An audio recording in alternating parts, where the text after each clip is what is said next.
novela, el detonante fue el hecho de descubrir un diagrama que se practicó al cadáver del presidente Álvaro Obregón cuando estaba tirado en una plancha en el hospital militar, y de ahí es donde yo pude descubrir que el presidente Obregón no murió de 3 tiros como los que dice la historia oficial que le dio José de León Toral, sino que el cadáver del presidente Obregón presentaba 19 orificios de bala.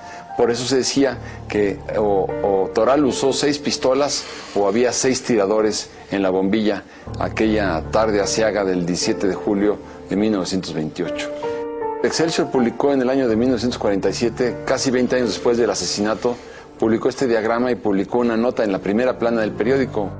Lo publican ya muerto el presidente Plutarco Elías Calles. Ocultan toda esta información precisamente porque la Iglesia no quería verse involucrada en un crimen del presidente de la República, como tampoco quería verse involucrado el jefe del presidente, el fundador del sistema político mexicano, como fue Plutarco Elías Calles. Por eso es que ocultaron la verdad con todo lo que pudieron, arrancando hojas de los archivos, extraviando expedientes, perdiendo libros de las bibliotecas, y, en fin, dejando un rompecabezas que era pues muy difícil de integrar. Sin embargo, yo pude integrarlo en México acribillado.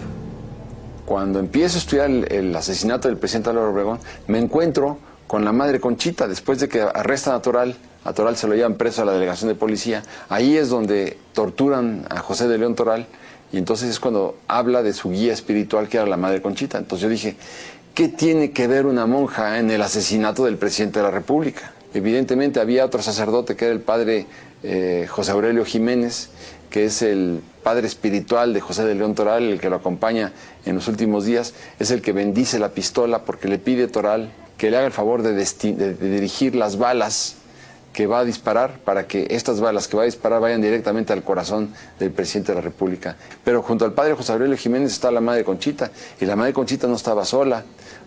Entonces encuentro que hay un vínculo directo entre la madre Conchita y el arzobispo de Guadalajara, llamado Francisco Javier Orozco Jiménez. Orozco Jiménez era el arzobispo de Guadalajara, y este arzobispo tenía un colaborador cercano que era un sacerdote llamado José Toral Moreno. José Toral Moreno era primo hermano del asesino. Y así empiezo a vincular a uno con el otro hasta que me doy cuenta que media jerarquía católica estaba involucrada en el asesinato.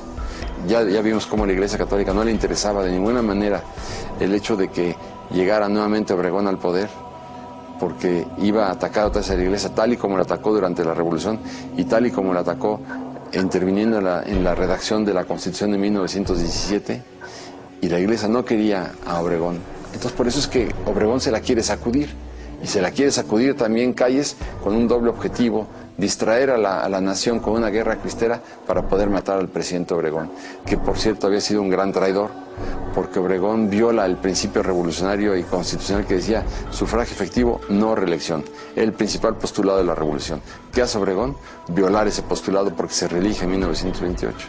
De la misma manera que Calles tampoco quería que regresara Obregón al poder, porque había cambiado de cuatrienio a sexenio el presidente Obregón. De tal manera que no venía por 4 años más, sino que él entraba el 1 de diciembre de 1928 y entregaba el poder en el año 34. Calles sabía muy bien que si llegaba otra vez Obregón al poder, ahí se acababa su carrera política. Decide entonces matarlo junto con Luis N. Morones, y a través de la madre Conchita, que es el puente siniestro por el que se comunica la Iglesia Católica con el presidente de la República. La Iglesia tenía su propio asesino, que era Toral, pero Calles y Morones tenían sus 3 asesinos abajo de la mesa, del lado derecho de la orquesta y atrás.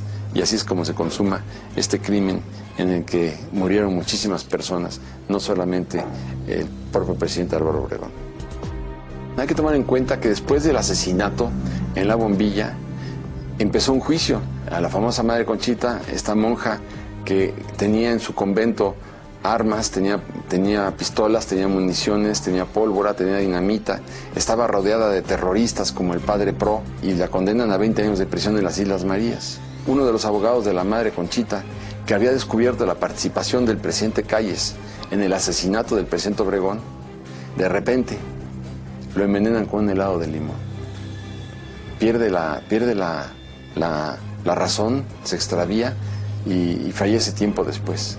El otro abogado de José de León Toral, que también podía demostrar la participación del presidente de la República y de Morones en el asesinato, lo atropella un automóvil al salir del juzgado. Los meseros que vieron la realidad aparecen muertos los meseros en un pleito de cantina. El presidente Calles, sabiendo su participación en el crimen, él impide que se haga una autopsia pública. Iba a ser evidente que José de León Toral no fue el único asesino.